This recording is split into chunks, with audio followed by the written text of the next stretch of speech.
Novel viruses, इन सब का हमारी बॉडी पे बहुत घातक असर होता है और सबसे ज़्यादा असर लिवर पे होता है।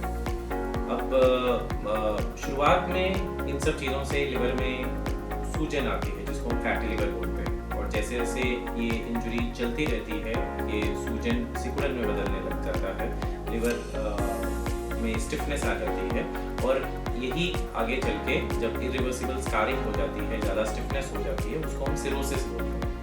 ये सिरोसिस जो होता है वो लिवर का एक इरिवर्सिबल डैमेज है जो कि वापस नॉर्मल नहीं हो सकता। इसलिए इन डिफरेंट स्टेजेस में अगर हम मरीज को पहले ही स्टेज में जब तक सिर्फ सूजन है या पूरा इरिवर्सिबल सिकुड़न या स्कारिंग नहीं हुआ है, सिरोसिस नहीं हुआ है, तभी अगर हम मरीज को हम इवेलुएट कर लें, उसको डायग्नोज कर लें और उसका हम इलाज कर लें, तो शायद वो आने वाले इरिवर्सिबल जो डैमेज है, जो सिरोसिस है, उससे बच सकता है। क्योंकि एक बार सिरोसिस हो गया तो हमारे पास उसके लिए कोई प्रॉपर इलाज नहीं है। अब इसको इनिशियल फेजेस में कैसे डिटेक्ट किया जा सकता है?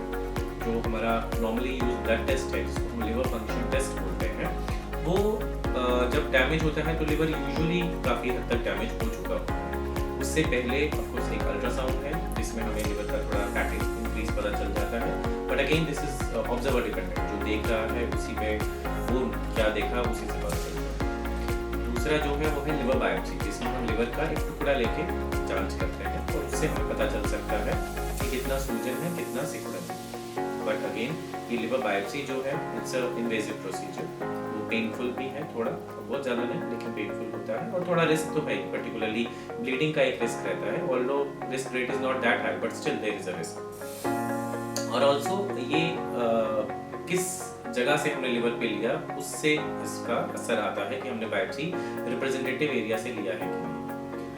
अब जो न्यू टेक्निक है, और नॉट सो न्यू लेकिन अभी जो कुछ सालों से ज़्यादा चल रहा है, वो है फाइब्रोस्कैन। फाइब्रोस्कैन एक अल्ट्रासाउंड बेस्ड मशीन है, इसको हम इलास्टोग्राफी, लिवर इलास्टोग्राफी कहते हैं। एक बहुत ही पोर्टेबल सी मशीन है जिसमें हम मरीज को हम कितना सूजन है, कितना सिकुड़न है, उसका एक ऑब्जेक्टिव मेजर, उसका एक माप दे सकते हैं, और एक टारगेट हो सकता है जिसके बेसिस पे हम मरीज का इलाज कर सकते हैं। इसमें मरीज जो है यूजुअली 2 घंटे का खाली पेट चाहिए, उसको हम सुपाइन लेटा देते हैं, और इसका जो प्रोब है वो हम मरीज के राइट अपर पोर्शन पे जहाँ पर लिवर होता है वहाँ पर लगाते हैं, और उसकी कुछ वैल्यूज आती हैं जो मैं अभी आपको दिखाता हूँ।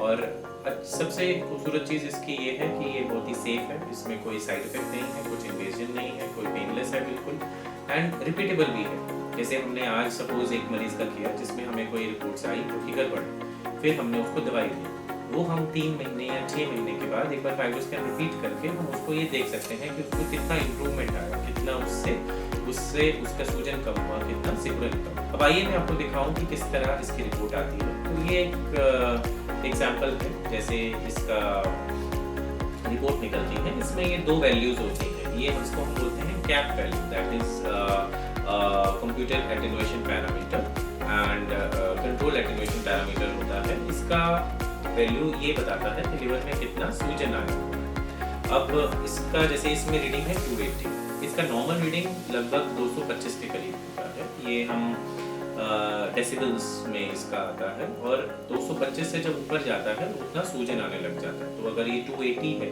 तो दिस वुड रफली correspond to grade 1 to 2 fatty liver. ऐसे ही 300 है, 350 है, उसके हिसाब से हमारा बढ़ता जाता है ये कितना सूजन आता है। दूसरी जो रीडिंग है वो ये है जिसको हम बोलते हैं लिवर स्टिफनेस मेजरमेंट या LSM वैल्यू। ये 6, 6.5 से नीचे जो होता है वो नॉर्मल वैल्यू है। इसमें जैसे जैसे ये बढ़ता जाएगा वैसे वैसे लिवर में स्टिफनेस या हमारा सिकुड़न बढ़ता जाएगा, वैसे वैसे स्कारिंग बढ़ती जाएगी, और अराउंड 13-14 के ऊपर जो होता है वो एक सिरोसिस का मार्क। ऑल्दो डिफरेंट डिजीजेस में डिफरेंट कट ऑफ है, हमारा हेपेटाइटिस बी हो, सी हो, या कोई कोलेस्टैटिक डिजीज है, सब में रेंज अलग अलग है, बट एक एवरेज अगर मान के चले तो 13-14 के ऊपर हमको एक अलार्मिंग साइन मिल जाता है, जिसमें हमको और टेस्ट करके ये देखना पड़ता है कि कहीं सिरोसिस आ तो नहीं।